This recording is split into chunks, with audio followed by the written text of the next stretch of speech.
Good morning. My name is Crystal Wagner, and I am the pre-K teacher at St. Paul Lutheran School in Hamel, Illinois. That is southern Illinois. It's about 20 minutes outside of St. Louis, Missouri. So that kind of gives you an idea of where we are located. Just a little bit about myself. I've been a pre-K teacher for over 25 years. I've been at St. Paul since 2016. In addition to being a teacher, I'm a wife, a mother, a grandmother. I'm a United States Army veteran, and I'm a 4th degree black belt in Taekwondo. So that really helped me with teaching little kids. I am the creator of Outside Classroom, and I've been leading it for the past 5 years. There are a number of studies that support the benefits of being out of doors. When I began my research and Googled benefits of children learning outside, I was amazed at how many articles popped up. I don't think anyone argues the value of children spending time outside, and many adults can recollect memories of spending their great deal of time outside. Years ago, this was natural and regular part of childhood, but today's children are not as fortunate. Between safety concerns, not enough available outdoor play area, and asphalt playgrounds, the youngest generation has been robbed of what was once a rite of passage for most children, and many parents do not even realize how much their child is missing and not experiencing by spending time outside. An expert at Yale University noted that the typical U.S. child spends about 90% of their time indoors, and kids get only 30% a day of time outdoors. I'd just like to point out that prisoners on death row are entitled to 1 hour of outside time, and most children don't even get that. Meanwhile, our young children between the ages of 2 and 5 spend an average of 30 hours per week with electronic media. Too much time sitting can raise a child's long-term risk of health problems into adulthood, including heart disease, diabetes, sleep apnea, and mental health disorders. At St. Paul Lutheran School, our early childhood program is blessed to have access to a large outside classroom. The program was originally only for pre-K and kindergarten, but this past year, I was also able to include the 1st and 2nd grade classes. Once a week, the children go to a privately owned 60-acre wooded property where they spend at least 2 hours hiking, exploring, studying, and playing while learning about nature. During this time, the students practice math skills, they count various objects that we find, they measure, compare items that we find in the woods. They study shapes and colors by collecting different color rocks and shapes, sticks, and for art, they will collect pieces of nature to make collages, they make bird feeders to hang up in the woods, and their physical education, the students cover an average of 2 miles going up and down hills, climbing over and under fallen trees, and wading in the creek in a hands-on manner that few children are able to experience. Here we would take magnifying glasses out so they can study it at a little bit closer. It makes them feel like real scientists. And I have some sheets that they can take with the clipboard, and they have to find certain items and check it off as they find them. Here's the bird feeders that we made. There's a rain gauge out there, and so we keep track of how much rain we've gotten that year. Sometimes we get a little goofy with the bags we take with us while we are collecting stuff. In the creek, we all have to wear waterproof boots, and I have to go out there first because if the water comes up over my boots, it's too deep for them. Here they are finding the mushrooms. They love finding stuff like this, and they want to pick that and take it back too. We find them on the ground, we find them inside of tree trunks, we find them growing on the sides of trees. It is so much fun watching my students become excited over the things that I took for granted as a child. I have seen my students become so enamored by seeing frozen creeks and being able to break ice, pick it up, and look what's frozen inside, and then throw it to the ground and watch it break to pieces without being told to stop making a mess. Their natural curiosity is satisfied because they are not under the constraints of a structured classroom. They love picking up that snow and ice. Here you see the little boy stomping on it, watching it crack beneath his feet. In my 25 years of teaching, learning and childhood experiences has changed a great deal. I'm still fascinated to experience the nature through the eyes of these children. And I marvel at the excitement from these children who have never waded in the creek, they've never hiked through the woods, or observed wild animals in their natural habitat. Here when we were studying trees and talking about the roots, they were able to get underneath a tree and look at the roots from that angle. There's also a duck blind out there, and every time we go out there, can we go in the duck blind? We can't do that every day, but they love going inside of there as well. And here are some of the fallen trees that they climb on. They like to climb on the dirt mounds. My father-in-law heats his house with a wood-burning stove, and so there's always logs lying around somewhere.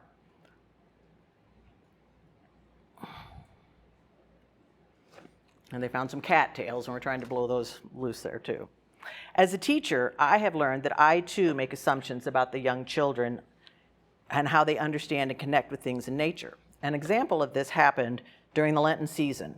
During our Bible study time, I had told the children about Jesus being beaten, having a robe put on him, and a crown of thorns put on his head. And when I asked them these questions, they could repeat it back to me.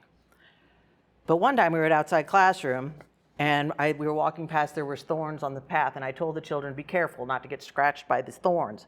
And one of my students said, thorns? And he said, is this what was on Jesus' head? They didn't even know. They were saying it, but they didn't know what it was. And so we stopped there and discussed the crown of thorns. And I let them lightly touch the thorn to see how much it hurt. And I was humbled by the children asking these simple questions that I should have thought of ahead of time. Here we're studying the thorns a little bit closer up. But I learn at outside classroom too, because they come up with questions and I don't know the answer, and then I got to go look it up or something. So they have learned that it's better to walk on the path, the mowed path, instead of through the high weeds. If they ask me a different kind of plant and I don't know what it is, then I have to look that up too, unless I have missionary children, which I have a lot of them, the ones that were in Asia, and they said, that's bamboo, Mrs. Wagner. So they learned that a dry creek bed when it hasn't rained for a while is not as much fun as a lot of water.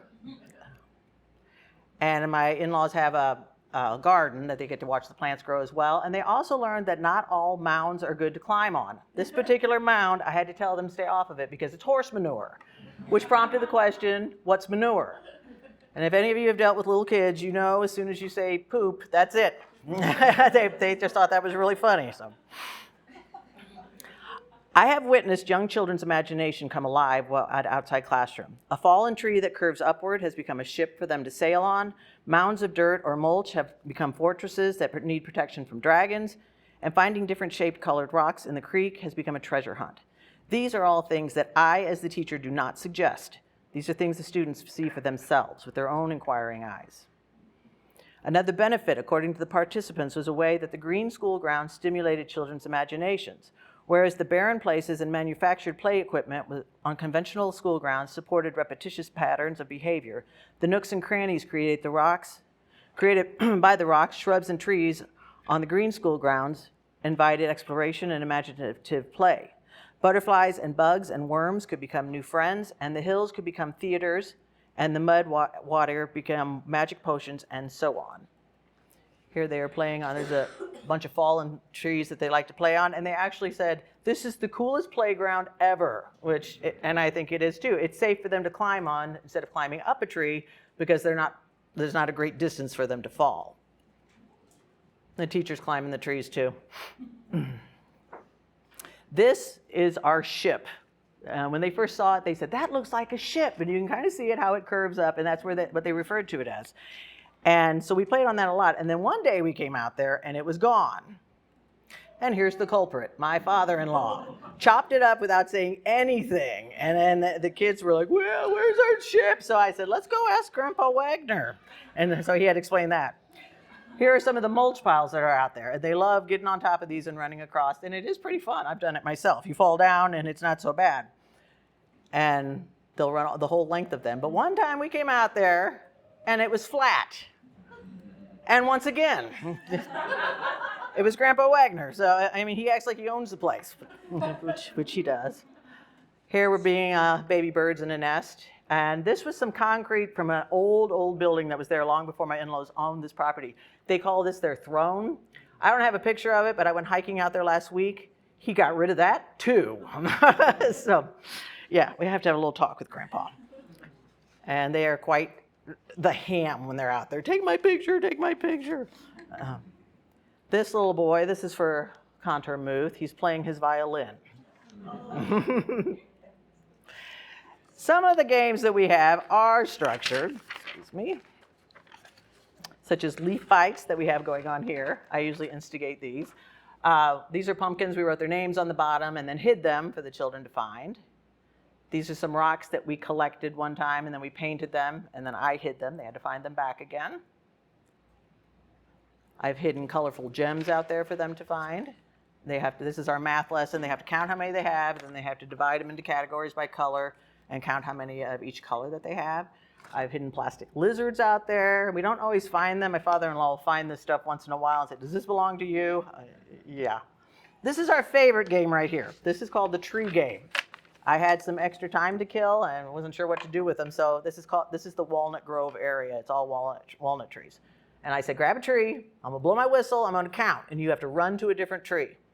It's very simple, they love it. Every time we go out there, can we play the tree game? And so I always have to make time for us to play the tree game when we're out there.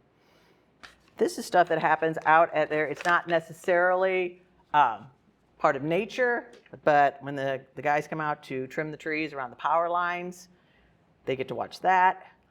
This is a helicopter that landed. They were cutting the tops of the trees with a saw hanging from a helicopter and asked my father-in-law if they could land there to refuel. The children got to watch that. The firefighters come out and use my father-in-law's property to practice. They burn off the fields and put it back out again. There's pipelines that run through my father-in-law's property, and he's always striking deals with them. And one of the deals is the students have to be able to get up close and look at the equipment. And for his kids, that's what he calls them now. And so they get to come up and ask these questions, see the pipes being put in. We've learned that yelling in these pipes is a lot of fun because it echoes. I like to knock them away from these pipes this day. They just thought that was so much fun. But they also learned the sad lesson that nature can be destroyed by machinery. And they were kind of upset when they saw this. But people come out there and go fishing, and he'll stop and talk to them as well. They stack the hay. They get to watch this when the farmers come out and make the hay bales. And these are also a lot of fun to play in. My older kids will get on top and run on them. I don't let the little kids do this.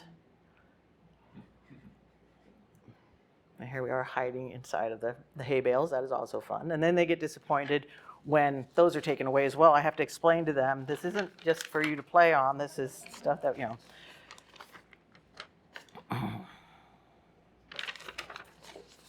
We have learned how to help our neighbor. The studies show that children's behavior is much better when they spend time outside. They are more agreeable and kinder to one another, and I have witnessed this with my own students. They are quick to put out a hand to steady one another and help somebody across the creek. They tell each other to be careful and point out their discoveries to one another. Schools that have gone green, as they called it, have noticed positive effects in their children. Participants provided numerous examples of how the green school ground encouraged students to be more well-mannered, tolerant, and polite with one another during recess and lunch hours. They noted that there's less fighting, more sharing of toys, and more kindness. In the words of one principal, the students were generally having more fun and being nicer to each other. This particular situation stood in stark contrast to what existed prior to the greening initiative that the school took. Before the greening project, we were having major trouble on the schoolyard at recess, and I'm sure you can all relate to that. Kids were not happy. They were discontent, running around doing nothing with no focus. Most of our yard was asphalt or terribly hard-packed ground, and we did have a soccer field, but they fought about who was going to play on the soccer field. Always fights at recess. Generally, the positive influence of green schools on social interactions extended beyond recess and lunchtime.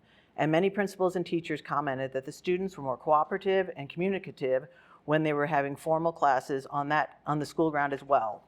They indicated that students were able to work in small groups more effectively and that they had more patience for their tasks. They also noticed that the students who normally found it difficult to interact with other students were able to work better than when learning out of doors. My students also learned the blessing and obligation of helping their neighbors while at outside classroom. Our outside classroom is located at the home of my in-laws, and they do a good job upkeep with their property, but they are getting on in years, and it's not as easy for them. So my students will gather up the sticks that clutter the yard so that my father-in-law has an easier time mowing the grass. As I said, he heats his house with the outside wood-burning stove, and they will also gather the firewood, and move it over by the wood-burning stove so he has an easier time loading it up. They really, really want to climb to the top of this. I don't let them. I let them sit on it.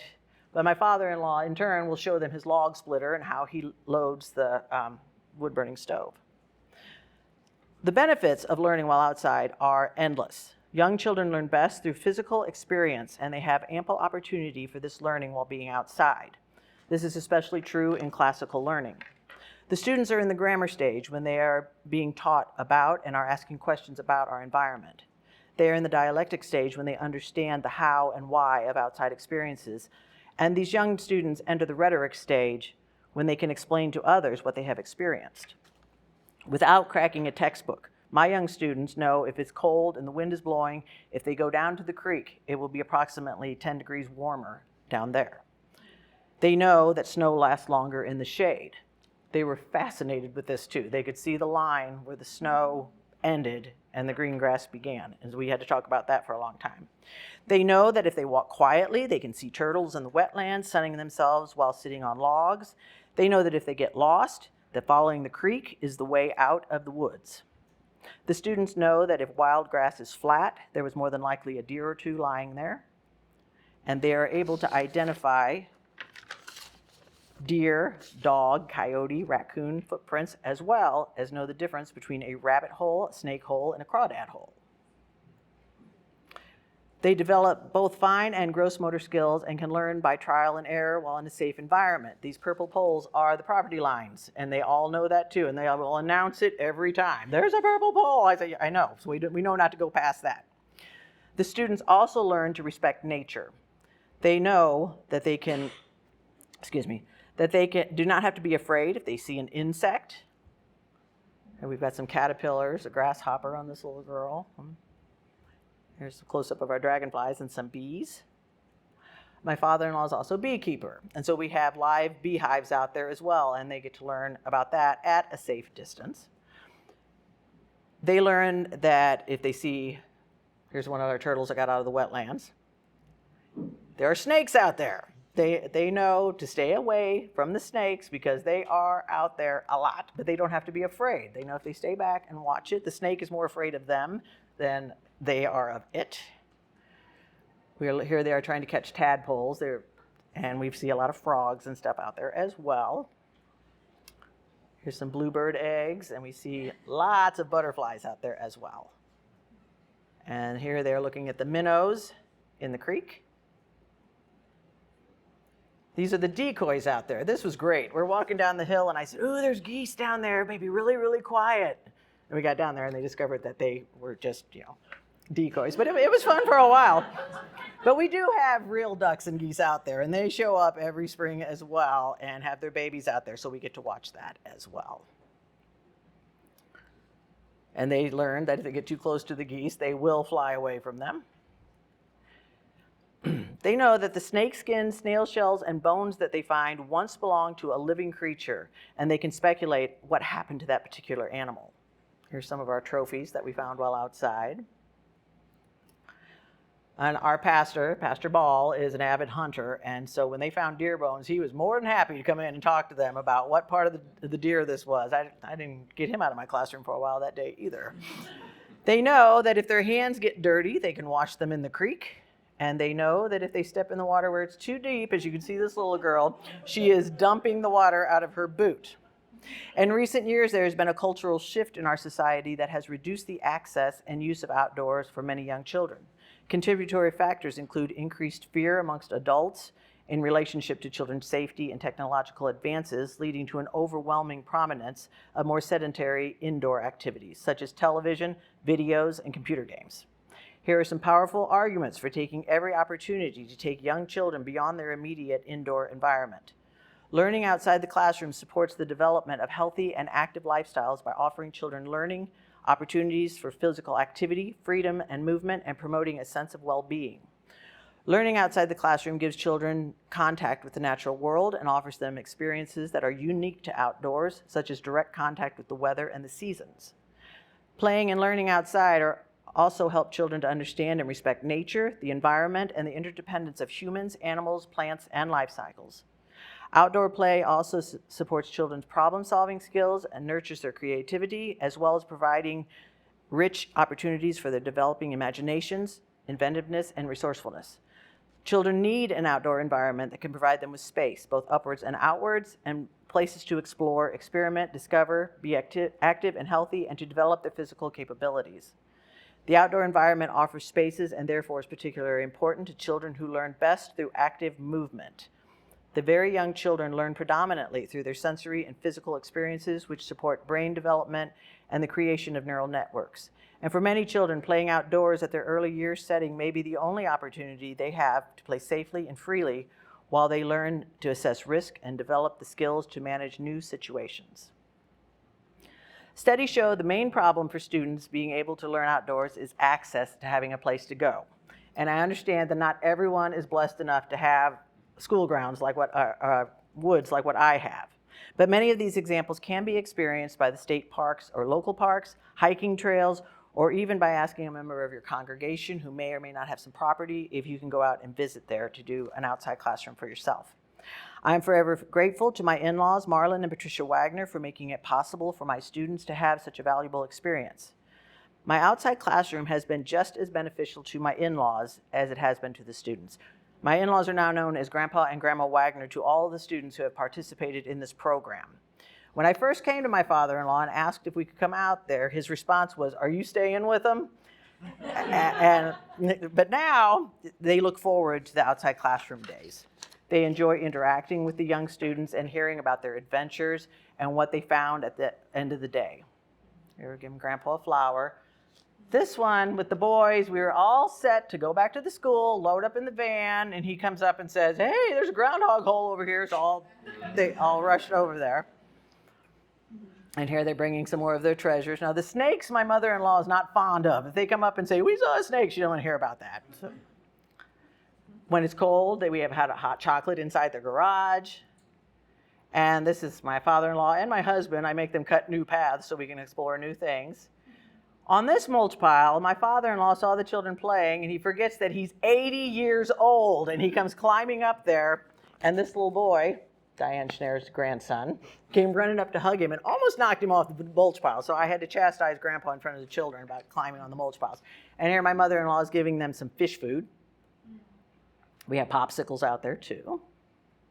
And we've even had picnics out there. My students absolutely love outside classroom. They're all a bunch of tree huggers right here.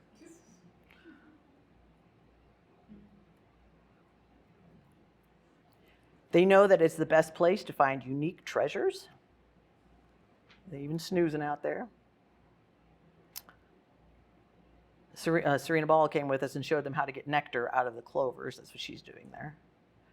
And it's the home of some of the largest four-leaf clovers that you would ever hope to find. Is there a five-leaf there? One of them is a five-leaf, yep. That's always a big excitement when we find a four-leaf clover. They don't want to go home. The only complaint I get from them is when it's time to load up in the van and go back home, they say, "We can just stay here."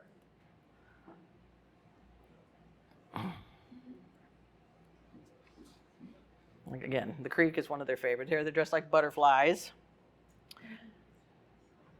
I know that their outside classroom experience is something that they will remember all of their lives. I know that many teachers have various works of art displayed in the classrooms, and I believe it's important for children to be exposed to and familiar with the works of art that are man-made. My students have the unique privilege of experiencing the beauty and the art that is created by our Maker in an up-close way. And we look at things like this and say, what is beautiful about this? And they can describe it in that way. This one was especially interesting, the designs that they made. That is the Walnut Grove area where we play the tree game. But this is far better than any man-made masterpiece that you might have in your classroom. Thank you. Oh, I made it in time. Are there any, I know I'm a little over time, but are there any questions about outside classroom? I would like to say that a part of our supply list, the kids do have to bring rubber boots and leave them at school so that we never have somebody, "I don't have my boots," and can't go along with us. That is part of what we have to do. I have them sign a waiver before I take them out on the property just to be safe. And we've never had a bathroom accident out there. I always make them all use the bathroom and tell them there's no place to go. But my mother-in-law said, oh, if they need to, they can come in the house. But I don't want to start that because we'll have it every week. And we've had one instance of a child breaking through the ice on the creek. She was walking on top of it, and she fell and broke through. And the water was about that deep, but it was cold. But she took it like a trooper. She cried a little bit. We went up and changed her in the van, and then she just loved telling the story of how she got to break through the ice. So, yes? So can you remind me how often you go? We go every week, no matter what the weather is like, unless it's pouring down rain or it's dangerously cold outside. Otherwise, we will go. Every week for how long? Well, my class only meets in the morning, so it's usually about 2 hours, sometimes 2.5. So that's your whole day? For pre-K it is, but then I take kindergarten in the afternoon. That's a long day because I end up hiking about 6 miles. And first and second grade, I take them in the afternoon, but it's the entire afternoon time for them as well. Yes. Are you the only adults then? My assistant comes with me, and the kindergarten teacher will come with me as well. There's always 2 of us. Like I said, it's easier with the older kids, and the ones that have been coming since they were in pre-K, they know exactly where to go. They know where grandma and grandpa are. They know all that kind of stuff. But still, it's better to have an extra adult with me. Yes? Upper limit of the age that you're working with? Second grade is the oldest ones that I take out there right now. I would like to expand it. I would like to take all of them out there. I would like to take the art class out there and let them draw the landscape and that kind of thing. But it's just, since it's private property, I have to be on my in-laws' property, and I can't be there all day, every day. I have to teach too. So, but my new slides weren't in there. I'm sorry you didn't see Monica. It didn't show up in this one, so I don't know what happened there. So, well, I thank you for your attention. I'm sorry we got off to a late start.